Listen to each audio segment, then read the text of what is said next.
امریکہ جو ہے as a super power اس وقت اپنے سیلف ڈسٹرکٹیو موڈ میں ہے. لگتا یہ ہے کہ امریکہ نے ڈیسپریٹ ہو کے یہ ڈیسائیڈ کیا کہ میں کم از کم اپنے ریجن کو سیکیور کروں, کیونکہ اس کے ریجن میں جو بھی ریسورسز ہیں, وینیزویلا کے پاس دنیا کے سب سے بڑے آئل ریزروز ہیں, میکسیکو کے پاس ہیں, برازیل سے وہ چاہتا ہے کہ ان کی ٹریڈ زیادہ ہو, تو وہ آہستہ آہستہ ان کو کنٹرول کرنے کی کوشش کر رہے ہیں. لیکن یہ کنٹرول ان کا آ رہا ہے بائی ہراسمنٹ, آپ کہہ لیں, ان کو ڈرا کے دھمکا کے, جبکہ چائنا اس سے پہلے ہی ان ملکوں میں اپنے ان روڈز ڈیولپ کر چکا ہوا ہے.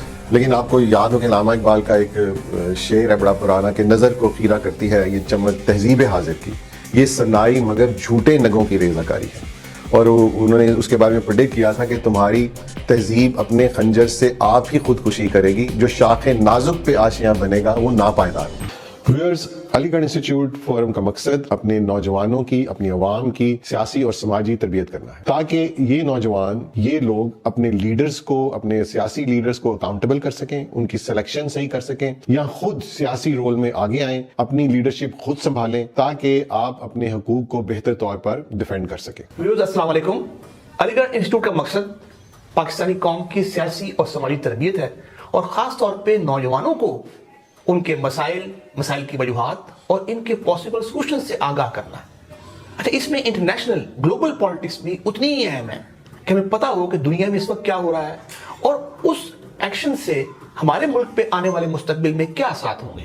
جیسا کہ آپ کے علم میں ہے کہ امریکن پریزیڈنٹ پچھلے 1 سال سے ان کے جو بھی ایکشنز ہیں, خاص طور پہ انٹرنیشنل, اس کے بہت ہی لانگ ٹرم اور گہرے اثرات ہیں. تو آج ہم جاننا چاہیں گے کہ یہ ایسا کیوں ہو رہا ہے. تو ڈاکٹر صاحب, آپ سے میرا پہلا کوشچن یہ ہوگا کہ یہ امریکن پریزیڈنٹ ایسا کیوں بیہیو کر رہے ہیں؟ جی شراز صاحب, تھینک یو ویری مچ. بڑا انٹرسٹنگ فنومینا ہے, کیونکہ جو اس وقت امریکن سپر پاور بیہیو کر رہی ہے, پہلے تو میں آپ کو یہ بتاؤں کہ یہ کوئی نیا فنومینا نہیں ہے. امپائرز نے ہمیشہ ایسے ہی بیہیو کیا ہے, کیونکہ جب وہ اپنے ڈکلائن پر جاتی ہیں تو اب ان کو سمجھ نہیں آتی کہ وہ اس کو کیسے ریکنسائل کریں, کس طرح اس کو ریسٹور کریں. تو سب سے پہلے جو اپنا ریجن ہے اس کو اسٹرینتھن کرنے کی کوشش کرتی ہیں, اپنی پاور کو ایگزبٹ کرتی ہیں, دکھانا چاہتی ہیں دنیا کو ابھی میں بہت پاورفل ہوں تو مجھے ویک نہ سمجھا جائے. لیکن ایونچولی اس کا رزلٹ جو تاریخ بتاتی ہے کہ وہ ایک ڈسرپشن میں ہی ہوتا ہے. تو میں اس کو یہ کہوں گا کہ یہ امریکہ جو ہے ایز اے سپر پاور اس وقت اپنے سیلف ڈسٹرکٹیو موڈ میں ہے, کیونکہ اگر آپ دیکھیں کہ جو لوگ اس وقت سمجھتے ہیں کہ امریکن جو اکانومی ہے, وہ جو کہ دنیا کی سب سے بڑی اکانومی کنسیڈر کی جاتی ہے, وہ اکانومی پچھلے کوئی 10 سال سے اور خصوصاً کووڈ کے بعد بہت تیزی سے ڈکلائن میں جا رہی تھی. اور لیکن امریکنز نے اپنی پالیسیز نہیں بدلیں, وہ اس کو وہی دنیا میں اپنی فوجیں اور انٹرفیئرنس اور بہت زیادہ اوور اسپینڈنگ کرتے رہے. سیکنڈلی کووڈ کے بعد پھر انہوں نے بے انتہا مور دین $1 ٹریلین کی انہوں نے اور کرنسی پرنٹنگ کی, جس سے ان کی جو اکانومی تھی اس کی بیس ویک ہوتی گئی. امریکہ میں انفلیشن آپ دیکھیں بڑھتی جا رہی ہے, اور جو اس کا ٹرینڈ ہے پچھلے کوئی 20-25 سال سے جب آپ جائیں, خصوصاً پیٹرو ڈالر کے ایگریمنٹ کے بعد 1971 میں, اس کے بعد سے تو بہت چینج اس طرح آئی کہ انہوں نے اپنے ڈالر کو اسٹرینتھ کر کے اس میں بہت پیسہ پرنٹ کرتے رہے, لیکن دنیا پہ ان کا کنٹرول تھا. آئل کی ٹریڈ ساری ڈالرز میں ہوتی تھی, باقی بھی سب ٹریڈز ڈالر میں ہوتی تھی, تو اس لیے ان کو کوئی فرق نہیں پڑ رہا تھا. لیکن اب جب ایک آلٹرنیٹ ورلڈ بننا بھی شروع ہو گئی, جس میں چائنا نے ایک انیشیٹو لیا اور ایک برکس کنٹری کا وجود آیا, اس وقت بھی جو ڈونلڈ ٹرمپ کا اپنی پریویس رجیم سے ایک بڑا کہہ لیں کہ گلا ہے, یا ان کو وہ اس پہ بہت کنڈیم کرتے ہیں کہ انہوں نے یہ کیوں ہونے دیا. کیونکہ جب آلٹرنیٹ رجیم چل رہی تھی تو انہوں نے برکس نے اپنے ایگریمنٹس کرنا شروع کیے, جب آپس میں ٹریڈ انہوں نے آہستہ آہستہ ڈالرز کے بغیر کرنے پہ ایگری کرتے گئے وہ اپنے آپ. تو اب ڈونلڈ ٹرمپ ایک بہت ہی اگریسو انسان ہے, کیونکہ میں جب U S as a youngster 1988 میں گیا اور پھر وہاں میں کوئی 16 سال رہا, تو ڈونلڈ ٹرمپ اس وقت ایک ریئل اسٹیٹ ٹائکون تھے, اور یہ تب بھی ایسے ہی اگریسو مووز کرتے تھے. ہی واز ویری فلیمبوائنٹ, لوگوں میں نیوز میں رہنا ہر وقت اور الٹی سیدھی حرکتیں کرنا. I think twice he came very close to bankruptcy, مجھے اس وقت بھی یاد ہے. تو لیکن ان کے بارے میں بڑا مکسڈ اوپینین تھا پبلک میں. کچھ لوگ ان کے سٹائل کو پسند کرتے تھے, بہت سے لوگ نہیں بھی کرتے تھے. بہرحال somehow he became the president, اور اب وہ اپنا وہی والا پرسنالٹی کا حصہ دکھا رہے ہیں, اینڈ ہی تھنکس کہ وہ اپنے آپ کو شاید اس سے ریسٹور کر لیں گے دنیا میں ڈال کے, لیکن شاید ایسا مجھے نہیں لگتا کہ ہو سکے گا. ڈاکٹر صاحب, یہ جو آپ ٹرمپ نے مڈورو کو اریسٹ کیا, وینزویلا کو کالونائز کیا, یورپ بڑا پرانا الائی ہے, ان کو ناراض کیا, پھر گرین لینڈ کی ڈیمانڈ کی بہت ایگریسولی اور ڈسرسپیکٹفلی, اس کا کیا رزلٹ آئے گا, آپ کیا دیکھتے ہیں؟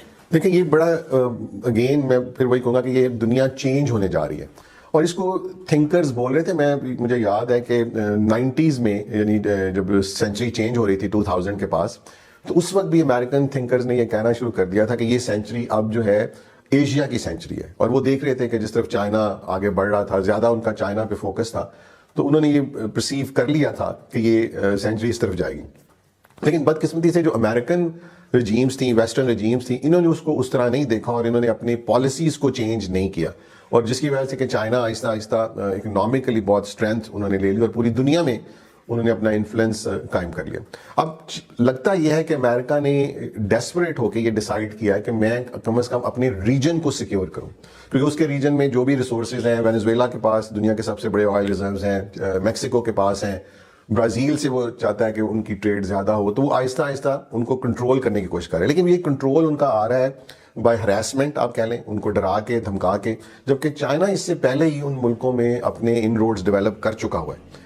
اور اگر اس کا رزلٹ یہ ہوگا کہ امریکہ اس ریجن کو جب سنبھالے گا تو پھر یہ ریجن سیپریٹ ہو جائے گا. جیسے ہم نے ابھی دیکھا کہ یورپ اب ریئیکٹ کر رہا ہے, کیونکہ امریکہ نے یورپ کو بھی بالکل کنڈیم کیا, ان کے اوپر کرٹیک کی اور نیٹو سے بھی نکلنے کی دھمکی دی. تو اس میں یہ ہوگا کہ یورپ نے آلریڈی میسیجز, آپ دیکھ رہے ہیں کہ سارے یورپین جو اس وقت پرائم منسٹرز ہیں وہ چائنا کو وزٹ کر رہے ہیں اور چائنا کے لیے اب بات شروع ہو گئی ہے. تو اٹ مینس ریجن ڈیوائڈ ہو جائے گا, امریکہ ادھر سے ساؤتھ امریکہ, نارتھ امریکہ اور ان کو لے گا. لیکن کینیڈا سے بھی اس نے اپنی اس کو ہیجمونک کرنے کی کوشش کی ہے, لیکن کینیڈا بھی ابھی اس وقت ریزسٹ کر رہا ہے, جبکہ جو ساؤتھ امریکن کنٹریز ہیں وہ تو شاید سرنڈر کر دیں گی, اور کر بھی دیا اس کے سامنے, کیونکہ وہ کمزور کنٹریز ہیں. تو یہ ایک بڑا نیا فینومینا ڈیولپ ہوگا اس ریجن میں. China probably and along with Russia will emerge as super power, اور جو باقی اس ریجن میں امریکہ رہے گا. لیکن امریکہ نظر یہی آ رہا ہے کہ وہ اکنامکلی اپنے آپ کو ہولڈ نہیں کر پائے گا. تو یہ دنیا جو اس وقت جو کنٹریز ہیں ہمارے ریجن کی, انہیں ایک نئے اینگل سے اپنی پالیسیز بنانی پڑیں گی, کیونکہ یہ بہت کرٹیکل ٹائم ہے. میں اس کی ایگزامپل آپ کو دیتا ہوں کہ جب آٹومن امپائر جو تھی یہ ویک ہو رہی تھی, اور جب یہ ورلڈ وار شروع ہوئی, فرسٹ ورلڈ وار, تو آٹومن امپائر کے پاس اس وقت آپشن یہ تھی کہ یا تو وہ ان کا الائی بن جائے یا وہ جرمن امپائر کا الائی بن جائے. تو ان کی جرمنی سے پہلے سے کافی اچھے تعلقات تھے, برٹش سے ان کی تھوڑے سے پرابلمس تھے, تو انہوں نے اس میں جرمن کے ساتھ سائڈ کیا, لیکن جرمنی لاس دیٹ وار, اور جس کی وجہ سے پھر آٹومن امپائر بھی اپنی ایگزسٹنس نہیں قائم کر سکی. ڈاکٹر صاحب ڈکلائن کی آپ نے بات کی, میں دیکھا تھا کہ امریکہ پہ اس وقت $38 ٹریلین ڈیٹ ہے. چائنا پہ میں دیکھا تھا $2.5 ٹریلین ڈیٹ ہے. چائنا نے ایکسپورٹس اپنی 2025 کا ٹارگٹ اچیو کیا. امریکہ میں ٹیرف وار, انریسٹ, انٹرنیشنل کے ایکشنز. تو آپ اس ڈکلائن کو ڈیفائن کیسے کرتے ہیں, اکنامک ڈکلائن کو؟ اچھا, یہ بڑا جو ویسٹ امریکہ خصوصاً اور ویسٹ ان جنرل, پوری دنیا ان کی ترقی سے ڈیزل تھی, ان کو نظر آ رہا تھا کہ یہ بہت ترقی یافتہ ملک ہیں.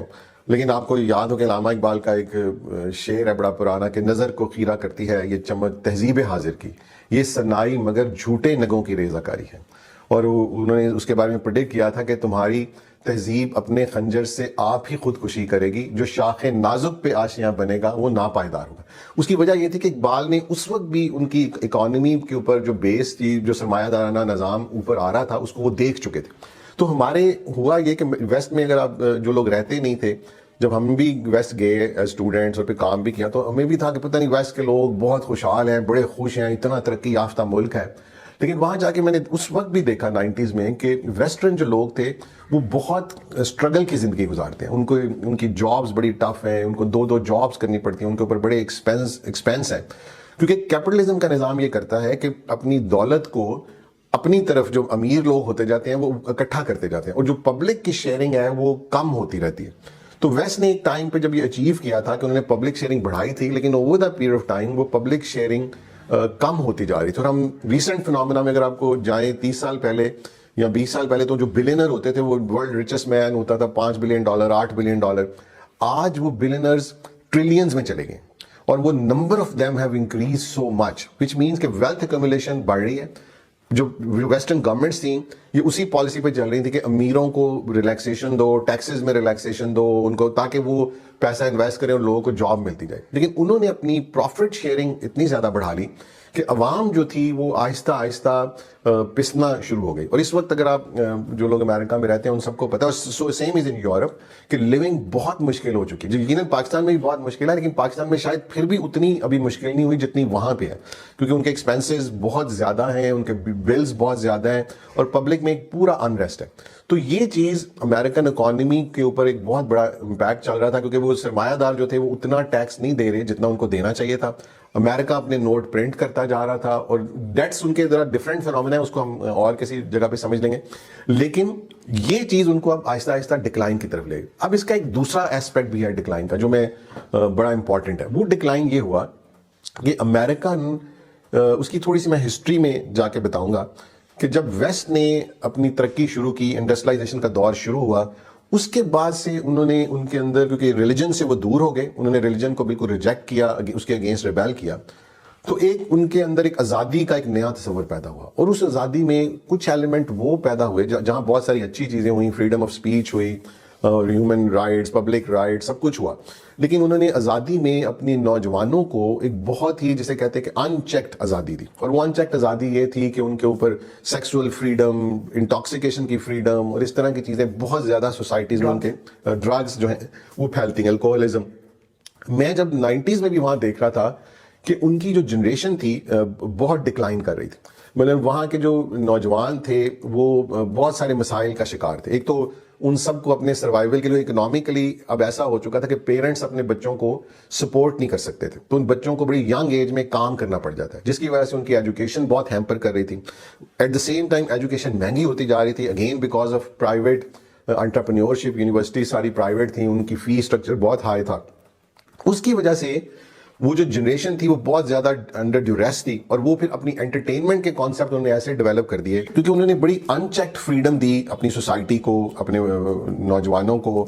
اور وہ نوجوانوں کو پھر جو ہیومن ویکنیسز ہوتی ہیں, sexual freedom, intoxication, alcohol, drugs, اس طرح جب انہوں نے ان کے جو سیکسول جو امبیلنس ہوا سوسائٹی میں, اس سے ان کا فیملی اسٹرکچر بریک ہونا شروع ہوا, لوگوں کے پوسٹ میرٹل افیئرز اور بہت ملٹیپل پرابلم جو میں نے وہاں 90s میں دیکھی. اور جیسے میں نے کہ وہ نوجوان جو تھی وہ انڈر بڑے ڈیوریس ہوتے تھے, ان کو کام کرنے پڑتے تھے کیونکہ پیرنٹس انہیں سپورٹ نہیں کر سکتے تھے, ایجوکیشن ان کی بہت مہنگی تھی. تو اکثر بچے پڑھنے کے سے اب ہٹ کے بڑی مشکل سے ہائی اسکول سے کالج نہیں جاتے تھے, جو کالج جاتے تھے وہ ڈراپ آؤٹ ہوتے تھے. ان کے تھنکرز اس پہ باتیں کرتے رہے, آپ نے برنی سینڈرز کو بھی سنا, انہوں نے اپنی کیمپینز میں اس پہ بات کی. لیکن جو ان کی ایلیٹ کلاس تھی, پولیٹیکل ایلیٹ, جو اب ٹوٹلی سرمایہ داروں کے ہاتھ آ چکی تھی پچھلے 20-30 سال سے, وہ اب انہی کے انٹرسٹ میں سارے کام کرتے تھے, یا انٹرنیشنل وارفیئرز اور ان چیزوں میں وہ لگے رہتے تھے. اس کا رزلٹ یہ آیا کہ سلولی ان کے پاس اپنی ایک تو جنریشن اس طرح نہیں تھی اپنے اس نظام کو سنبھالنے کے لیے, اور وہ امیگرینٹ کا انفلکس اندر اس لیے ان کو بہت زیادہ کرتے گئے وہ اس سسٹم کو چلانے کے لیے. اور امیگرینٹ جو تھے وہ لازم بات ہے بہت سارے جو پیسہ کماتے تھے وہ اپنے ملکوں میں واپس بھیج دیتے تھے. وہ اگر اس کی آپ بھی دیکھیں گے تو وہ بھی کوئی میرا خیال ہے بہت $1 ٹریلین تو شاید باہر ہی چلا جاتا ہوگا ان کے ملک سے. اسی طرح جو ان کی اپنی فیملی سٹرکچر جب بریک ہوا تو انہوں نے اپنے بچے پیدا کرنے شروع کر دیا. اگر آپ ویسٹ میں اس وقت جائیں گے ان جنرل لوگ شادیاں نہیں کرنا چاہتے. جب شادی کرتے ہیں کیونکہ ان کو اپنی لائف اتنی مشکل لگتی ہے کہ میں اپنے آپ کو کیسے سپورٹ کروں گا, ایک فیملی کیسے سپورٹ کروں گا, تو وہ بچے نہیں پیدا کریں گے. اس لیے اس وقت جو کوکیشین ریس ان جنرل ہے وہ بھی کم ہو رہی ہے, اور جس کا آپ نے فرانس میں بھی سنا, پریزیڈنٹ میکرون نے پیچھے بات کی, ٹرمپ نے آ کے بات کی کہ ہمیں انسینٹیو دینے چاہیے شاید بچے پیدا کرنے کے لیے. تو یہ پرابلمز وہاں اندر ہی اندر چل رہی تھی, اور سرمایہ دار کا جو گریڈ تھا وہ بڑھتا جا رہا تھا. یہ سب جو وارز بھی کی جاتی ہیں اس کے پیچھے بھی جو ان کی کیپٹلسٹ کمپنیز ہیں ان کے انٹرسٹ ہوتے ہیں, کیونکہ ان کے ویپنز بیچنے ہوتے ہیں, ان کی سپلائیز بیچنی ہوتی ہیں. مطلب ایک کمپنی ان کی ہیلی برٹن تھی, جس کمپنی کو پاس جب عراق وار ہوئی تو وہ ٹینٹ سے لے کر ہر چیز کے کانٹریکٹ ان کے پاس تھے. اور جو ڈک چینی تھے he was there on the executive board, vice president جو تھے امریکہ کے. تو یہ سارا ایک نیکسس چل رہا تھا. عوام کیونکہ بہت شعور ان کا بہت ہے, لیکن وہ اتنا پھنسے ہوئے تھے ان ساری چیزوں میں کہ وہ اس کے اوپر اس طرح وائس نہیں ریز کر سکے. ہوتے رہے پروٹیسٹ, کیونکہ میں وہاں تھا, میرے سامنے WTO اور یہ ٹریڈ ان چیزوں پہ ہوئے, بہت بڑے بڑے پروٹیسٹ ہوئے. عراق وار کے اگینسٹ بہت پروٹیسٹ ہوئے, لیکن یہ جو ان کی لیڈ کیپچر تھی یہ نہیں سن رہے تھے. اور وہ آہستہ آہستہ اب یہ اس جگہ پہ آ کے کھڑے ہوئے ہیں کہ دنیا کو اب نظر آنا ہے. میں یہ کہتا ہوتا تھا کہ ان کے پرابلمز اس لیے نہیں نظر آتے کیونکہ جو امیر آدمی کا گھر ہوتا ہے وہ بہت بڑا ہوتا ہے, اور اس کے اندر لوگوں کو پرابلمز پتہ نہیں چلتے. کسی کی جھونپڑی کا پورے محلے کو پتہ چلتا ہے کہ یہاں کیا خرابی. تو ایک دن آئے گا کہ یہ کھل کے سامنے آئے گا, اور آج وہ کھل کے سامنے آ گیا کہ وہ جو کنٹریز ہیں وہ کس طرح اندر سے ڈکے کر رہی ہیں, اور وہ شاید اب اپنے ڈکلائن پہ جا رہی ہیں. اس میں یورپ شاید خود کو سنبھال جائے کیونکہ یورپ چھوٹے ملک ہیں, وی ہیو ٹو انڈرسٹینڈ. جبکہ امریکہ ایک بہت بڑا ملک ہے اور یہ بہت ساری ریاستوں پر بنا ہوا ہے، جس میں کہ بہت چانسز ہیں کہ اس کی ریاستیں بریک بھی کر سکتی ہیں، جس میں شاید سب سے پہلے کیلیفورنیا کرے گا، کیونکہ کیلیفورنیا کی جو اپنی صرف اکانومی ہے وہ دنیا کی شاید 8ویں یا کچھ ایسے بڑی اکانومی ہے. تو یہ اس کے اندر ٹیکسس جو ہے اس کے اپنے پہلے بھی اسٹیٹ کے ساتھ ایشو ہیں. تو یہ ایک ہم نیا فینومینا دیکھنے جا رہے ہیں. تو اس کے لیے ہمیں جو چیزیں کرنی پڑیں گی وہ بہت ہی کرٹیکل ہیں اور اس پہ ہم آگے بات کرتے ہیں. ڈاکٹر صاحب یہ جو اب گلوبل حالات ہیں اور پریزیڈنٹ ٹرمپ کے ایکشنز، اس کے کانسیکوینسز آپ نے بتایا امریکہ کے اندر، اب پاکستان کے لیے اس سب میں ہمیں کیا پالیسی ڈیوائز کرنی چاہیے، اس بارے میں آپ کیا کہیں گے؟ یہ بڑا اہم لیکن بڑا مشکل سوال ہے میرے خیال میں، کیونکہ پاکستان ان ملکوں میں بدقسمتی سے ہے جس میں ہم جانتے ہیں کہ پچھلے 7-8 جو ڈیکیڈز ہیں کوئی اسٹیبل گورنمنٹس نہیں رہیں، ڈیموکریسی اس میں فلرش نہیں کر سکی اور ہائبرڈ ریجیمز اور اس طرح کی چیزوں میں ہم چلتے رہے. اور ہم نے امریکن انٹرسٹ کو ہی یہاں پہ ہمیشہ واچ کیا، اور ایون جو اپنا نیبرہڈ تھا جہاں ہمارا چائنا ہے یا رشیا ہے یا انڈیا ہے، ایران ہے، اکثر ان لوگوں کے ساتھ، اور افغانستان ہے، ہمارے تعلقات جو ہیں وہ تھوڑے سے ڈاواں ڈول رہے.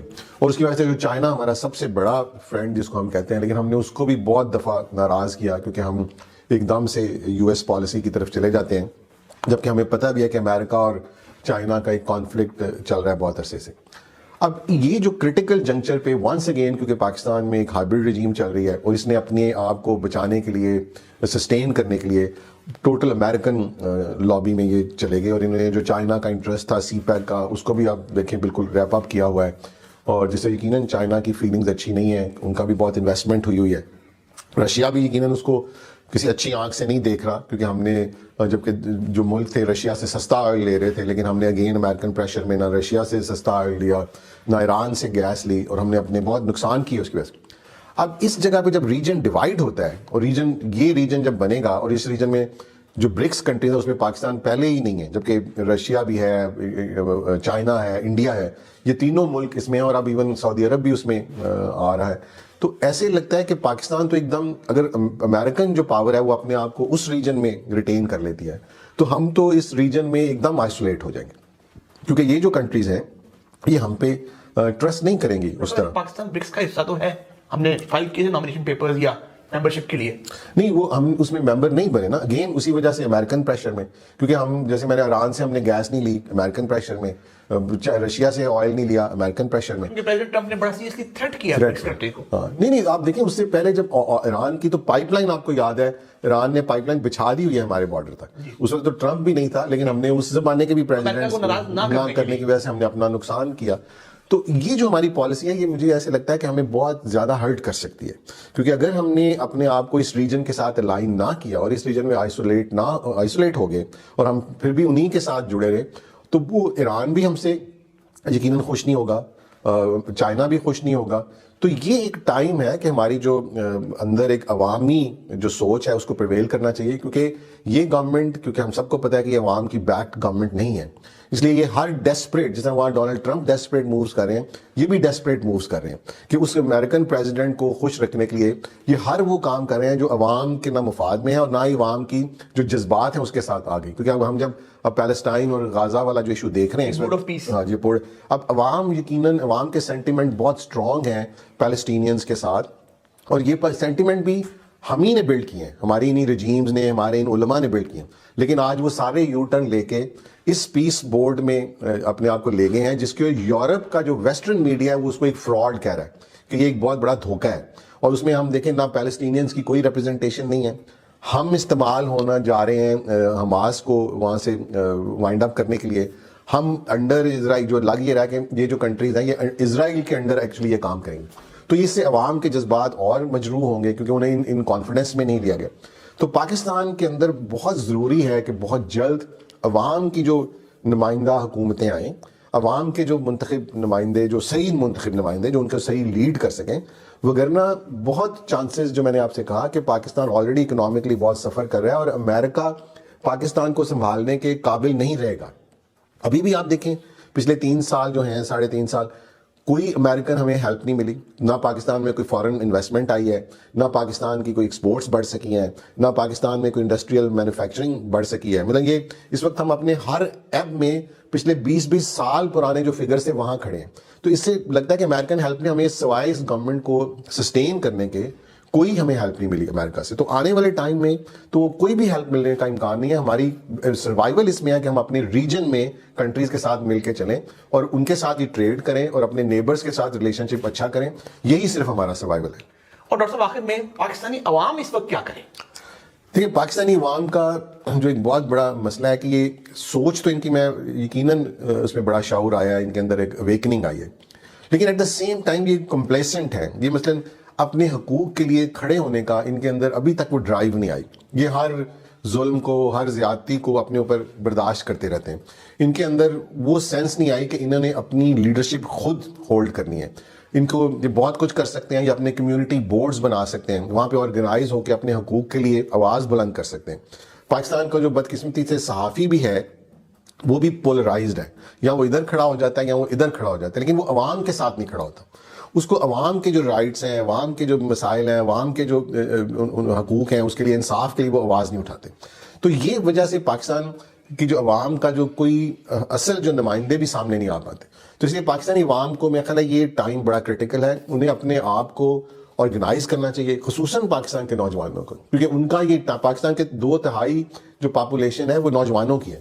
انہیں اس وقت اپنے آپ کو آرگنائز کرنا چاہیے. صرف بیٹھ کے ہر وقت یوٹیوب اور یہ سوشل میڈیا ریلز کی بجائے اپنے شعور کو بلند کریں اور اپنے دوستوں سے، محلوں سے آپس میں بات کریں اور اپنے آپ کو آرگنائز کریں. اسی طرح چھوٹی آرگنائزیشن شروع ہوتی ہیں اور اپنے اس کام کو، اپنی کمیونٹی کو آگے، کمیونٹی ورک کو آگے بڑھائیں، اور آہستہ آہستہ اس سے جو ہے ایک لائٹ ابھرے گی، سلور لائننگ آئے گی، اور آپ کو موقع ملے گا کہ آپ اپنے ملک کی باغ دوڑ خود سنبھال سکیں. ڈاکٹر صاحب بہت شکریہ. آخر میں علی گڑھ انسٹیٹیوٹ آف پولیٹیکل لیڈرشپ کے بارے میں آپ کچھ دیکھیں، یہ جو ہم نے فورم بنایا ہے، اس کا بنیادی مقصد یہی ہے کہ پاکستان کی عوام کو اور خصوصاً نوجوانوں کو شعور دیا جائے. کیونکہ دنیا میں جو بھی ملک اٹھے، جو دنیا، جدید دنیا میں، وہ اس کے عوام کی شعور کی وجہ سے اٹھے. ورنہ جو حکمران ہوتے ہیں، وہ چاہے بادشاہ ہوں، چاہے ڈکٹیٹر ہوں، چاہے کوئی یہ جو پولیٹیکل ایلیٹس ہوں، یہ کبھی بھی عوام کو اس وقت تک نہیں حقوق دیتے جب تک عوام ڈیمانڈ نہیں کرتی. پاکستان کی عوام کا مسئلہ یہ ہے کہ اس کا ابھی تک یہ شعور نہیں ڈیولپ ہوا کہ انہوں نے اپنے لیے ڈیمانڈ کیا کرنا ہے. ہم اس فورم پر آپ کو یہی بتائیں گے، آپ کی تربیت کا یہ حصہ ہوگا کہ آپ کے سیاسی حقوق کیا ہیں، آپ کے سماجی حقوق کیا ہیں، اور آپ کو اس کے لیے کیسے خود آگے بڑھ کے اپنا علم اٹھانا ہے اپنے لیے. آپ جب تک دوسروں پہ ڈیپینڈ کرتے رہیں گے، آپ کو کچھ نہیں ملے گا. آپ کو یہ نالی سڑک کی سیاست ملے گی، آپ کو یہ جو بے نظیر انکم سپورٹ پروگرام، اس کے اندر یہ آپ کو خیرات دیتے رہیں گے، لیکن یہ آپ کی ہیومن ڈیولپمنٹ نہیں کریں گے. آپ کو اپنی ہیومن ڈیولپمنٹ کا ایک تو سہرا خود اٹھانا ہے، اور دوسرا اپنی حکومتوں کو یہ مجبور کرنا ہے کہ وہ آپ کو لیے یہ چیزیں کریں، اور آپ کو خود لیڈرشپ رول میں آنا ہے، اپنی کمیونٹیز میں اپنے آپ کو آرگنائز کرنا ہے. تو عوام کے پاس یہ شعور ہے. ایسے کاموں میں وقت کو نہیں دیکھتے، اس میں 1 ڈیکیڈ لگتا ہے، 2 ڈیکیڈ لگتے ہیں. آپ ویسٹ کو اوپر آنے میں سینچریز لگی ہیں. تو اگر ہم تو اس وقت اس جگہ پہ کھڑے ہیں کہ یہ چیزیں بہت تیزی سے ہو سکتی ہیں. ہمارے سامنے ملک ہیں، چائنا نے 40 سال میں اپنا ملک کی تقدیر بدل دیا، کوریا نے کچھ اتنے ہی سالوں میں اپنے آپ کو بدل دیا، سنگاپور نے بدل دیا، ملیشیا نے بدل دیا. تو ہم کیوں نہیں بدل سکتے؟ ہم بھی بدل سکتے ہیں، لیکن ہمیں اپنا جو آگے بڑھنے کا، اپنی ترقی کا عالم ہے وہ خود اٹھانا پڑے گا.